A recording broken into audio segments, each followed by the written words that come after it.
Hii ni barua ya wazi kwenda kwa mashabiki na wapenzi wa mpira wa Tanzania na East Africa kwa ujumla. Tusikubali tena kuwa wajinga kwa mara nyingine tena. Hii itakuwa ni mara ya 3 katika msimu huu.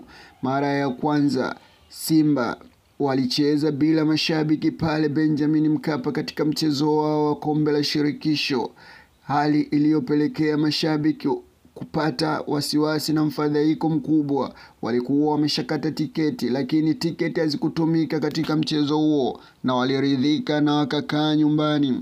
Mechi ya Yanga dhidi ya Simba ya tarehe 8 walikata tiketi kwa mapenzi yao makubwa kwenda kuvisapoti vilabu vyao, lakini mchezo uliahirishwa bila sababu ya msingi, hivyo kupelekea maumivu mengine tena kwa mashabiki, kwa hali na mali waliosafiri kutoka mikoani, waliosafiri kutoka nje ya Tanzania, walifika Dar es Salaam wakalala kwenye mahoteli, lakini mchezo uliahirishwa bila kujali walichopitia kwa ugumu kabisa.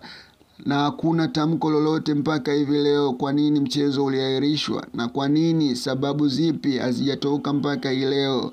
Mechi ya Simba ya marejeano ya fainali ya pili dhidi ya RS Berkane, watu wa Dar es Salaam na Tanzania kwa ujumla walikatishwa tiketi ambazo walitakiwa wazitumie kuingia katika uwanja wa Benjamin Mkapa, na huku CAF walishatoa maelekezo mchezo utapigwa pale Zanzibar New Amani Complex, ila viongozi wa Simba kwa ukaidi wao waliamua kuchangisha tiketi na wananchi wakashindwa kwenda kushuhudia mchezo pale Benjamin Mkapa, hali ambayo imepelekea hasara kwa baadhi ya maskini watu walioamua kujitolea kwa mapenzi ya dhati kuelekea kuitazama timu yao na kuisapoti. Leo hii inatangazwa dabi ya tarehe 15. Ni waombe mashabiki isitokee hata mmoja akakubali kukata tiketi na kuelekea uwanjani ambapo timu ya Yanga imesema haitocheza. Tunataka zile gharama zilizotumika miaka ya nyuma, zile gharama zilizotumika kipindi cha nyuma katika dabi, katika mechi hiyo ya Simba dhidi ya RS Berkane, ndio gharama hizo zitumike kuwapeleka mashabiki bure bila kiingilio chochote. Tumechoka sasa.